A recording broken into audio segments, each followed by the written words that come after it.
तीन वर्षापूर्वी जेव्हा देवेंद्र फडणवीसनी माझ्याकडे मिरजचे सुमित कदम यांना माझ्याकडे 5-6दा पाठवलं. एकदा तो माझ्याकडे सील्ड एन्व्हलप घेऊन आला आणि मला सांगितलं की याचं तुम्ही ॲफिडेविट करून द्या. आणि त्या ॲफिडेविटमध्ये लिहिलं होतं की उद्धव ठाकरे, आदित्य ठाकरे, अजित पवार आणि अनेक नेत्यांवर मी खोटे आरोप करायचे आणि त्या खोट्या आरोपाचं मी प्रतिज्ञापत्र करून द्यायचं, ॲफिडेविट करून द्यायचं. तो आणणारा माणूस जो होता माझ्याकडे एन्व्हलप घेऊन येणारा देवेंद्र फडणवीसकडनं, तो माणूस होता, तो होता सुमित कदम मिरजचे.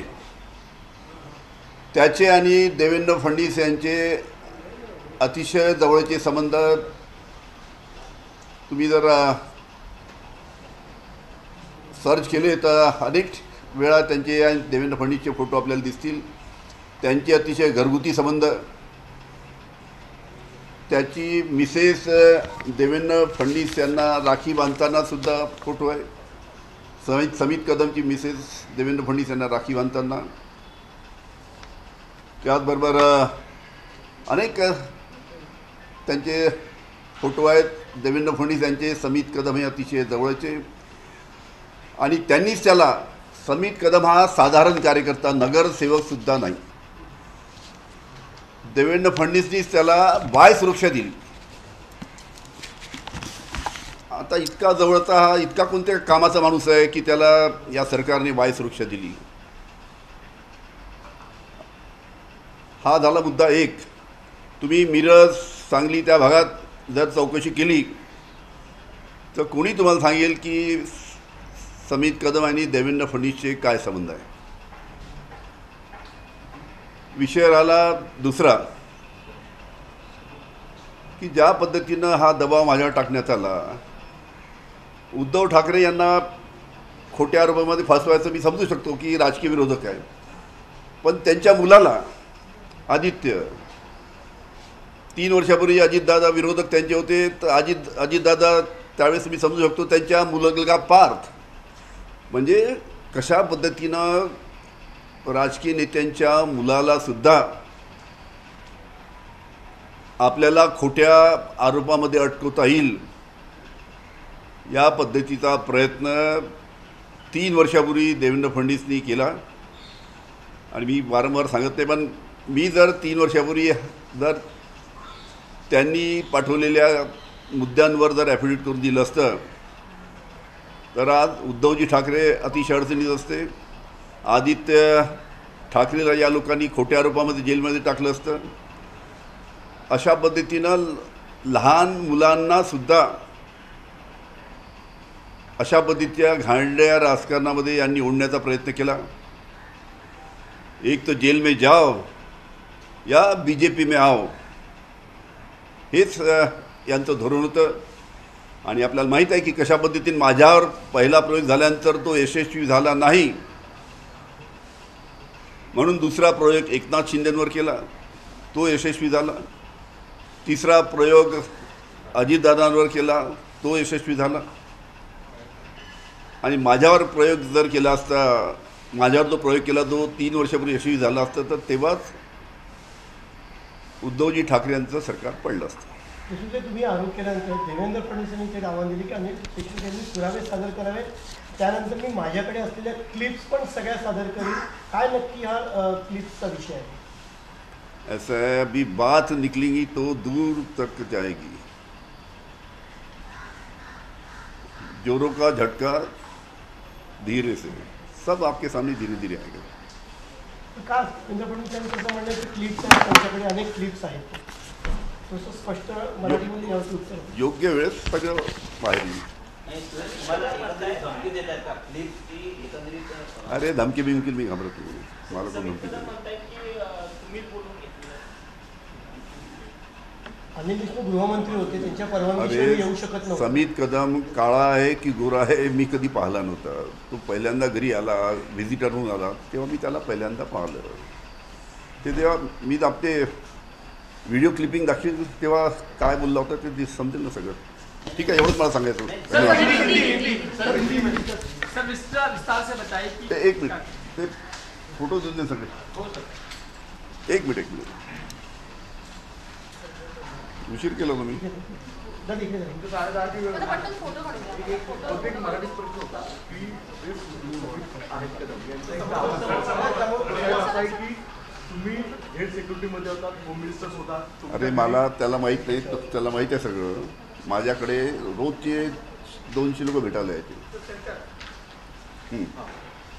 नाही म्हणजे हाँ हिंदी हिंदी में विस्तार में बताते हैं. आप काफी गंभीर आरोप आप आगे भी पूछेंगे तो बताऊंगा. सर सुमित कदम को लेकर के आपने जो आरोप लगाए हैं, हिंदी में विस्तार से बताएं क्या था पूरा मामला और कब वो आपको मिलने आए थे और क्या उन्होंने आपको ऑफर किया था. 3 साल पहले जब उद्धव जी ठाकरे महाराष्ट्र के मुख्यमंत्री थे, 3 साल पहले जब अजित पवार महाराष्ट्र के उप मुख्यमंत्री थे, और 3 साल पहले जब मैं महाराष्ट्र का गृह मंत्री था, उस टाइम देवेंद्र फडणवीस ने परमवीर सिंह को पकड़ के मेरे ऊपर जो झूठे आरोप लगाए थे, उसके बाद सीबीआई ईडी लग गई. उस वक्त 3 साल पहले जो आदमी को देवेंद्र फडणवीस ने मेरे तरफ उद्धव ठाकरे, आदित्य ठाकरे और बाकी लोगों के खिलाफ में झूठे आरोप करने के लिए, एफिडेविट करने के लिए मेरे ऊपर दबाव डाला था और मुझे कहा था कि आप एफिडेविट करके दीजिए उद्धव ठाकरे के खिलाफ में, आप एफिडेविट कर दीजिए आदित्य ठाकरे के खिलाफ में.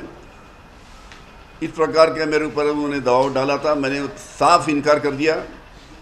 मैंने उनको बताया कि मैं झूठे आरोप ना आदित्य ठाकरे के ऊपर लगाऊंगा, ना उद्धव जी ठाकरे के ऊपर लगाऊंगा या अन्य नेताओं के ऊपर लगाऊंगा. ऐसे झूठे आरोप लगा के मैं उनको तकलीफ में नहीं लाना चाहता.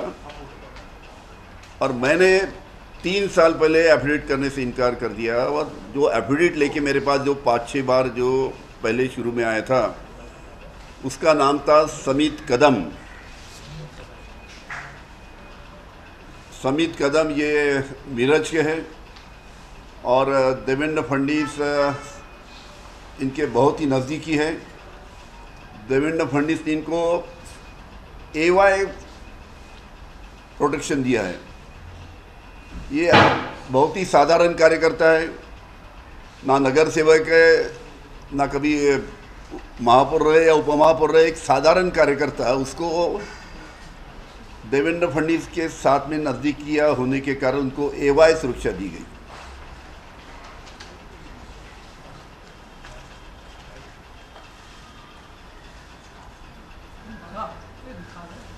सर समित कदम जो बार बार कह रहे हैं कि मुझे आपने, मतलब उनको आपने बुलाया और आपके बुलाए बगैर वो गए नहीं, क्योंकि अगर गृह मंत्री से मिलना है तो इनकी रजामंदी बेहद जरूरी होती है. ऐसा गृह मंत्री मैं जब था, मेरे घर में रोज़ मुझे 200 लोग मिलने आते थे.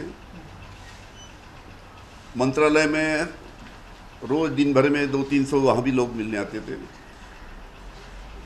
मैं आम लोगों से हमेशा मिलता था. वो वहाँ पे जब आया था तो उसने जब मुझे बताया कि मैं देवेंद्र फडणवीस ने मुझे कुछ काम से भेजा है, तो मैंने उसको बैठा के पूछा अलग से कि क्या काम है, तब उसने मुझे सब बताया.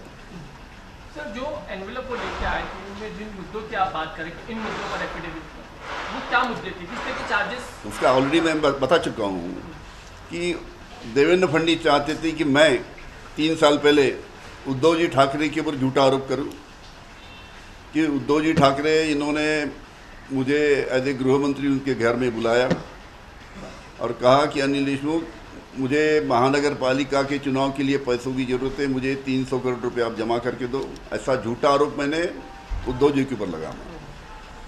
उसी प्रकार झूठा आरोप आदित्य ठाकरे के ऊपर झूठा आरोप लगा कि उनको तकलीफ में लाना. दिशा सैलियन के बारे में वो बोलना, मतलब मैं बोला हूँ लेकिन बार बार बोलना अच्छा नहीं, कि दिशा सैलियन के साथ में उन्होंने जो किया उसके बारे में झूठा आरोप मैंने आदित्य ठाकरे के ऊपर लगाना. इस प्रकार से झूठे आरोप लगाने का एफिडेविट मुझे समित कदम ने देवेंद्र फडणवीस की तरफ से ला के दिया था. देवेंद्र फडणवीस ने मेरे साथ उनके फ़ोन से 5-6 बार बात किया और आखिर में जब मेरी बात हुई तब उन्होंने बताया कि अनिल बाबू इसका आप एफिडेविट करके दो. लेकिन मैं पढ़ने के बाद उनको समित कदम को बोला, फिर से उनको फ़ोन लगाओ देवेंद्र फडणवीस को, उनसे फिर से फ़ोन लगाया. तब मैंने देवेंद्र फडणवीस को बोला था कि अनिल देशमुख ऐसा झूठा आरोप किसके ऊपर करेगा नहीं। और इस प्रकार की जो बहुत ही ओछी राजनीति आप जो कर रहे हैं, नीचे दर्जे की जो राजनीति कर रहे हैं, ऐसी राजनीति महाराष्ट्र ने कभी देखी नहीं। पार्थ पवार पण टार्गेट और मुझे ताज्जुब पार्थ पवार पण टार्गेटवरती होते तुम्हाला और मुझे ताज्जुब है कि मुझे ताज्जुब ये बात का है कि ठीक है, बड़े ने उद्धव ठाकरे है, अजित पवार है, पवार साहब है, ऐसे बड़े नेता ठीक है राजनीति में ठीक है, पर उनके बेटे को तकलीफ देना। आदित्य ठाकरे बच्चा है, छोटा लड़का है उद्धव जी का, उनको तकलीफ देके उनको किस प्रकार से जेल में भेज सकते हैं उसकी तैयारी करना। अजित पवार तो खैर आज उनके साथ में है, लेकिन 3 साल विपक्ष के नेता थे, हमारे साथ थे 3 साल पहले। उनका बेटा पार्थ को इस प्रकार का उसके ऊपर आरोप लगा के उसको तकलीफ मिलाना, मतलब कहने का मतलब कि बच्चों को भी इन्होंने छोड़ा नहीं, बच्चों को भी छोड़ा नहीं। इस घिनौनी राजनीति से उनको भी टारगेट करने की कोशिश किया। और कैसा है, इस प्रकार की राजनीति कभी किसने देखी नहीं। एक तो ऐसा है कि जेल में जाओ या बीजेपी में आओ, ये भारतीय जनता पार्टी का धोरण है।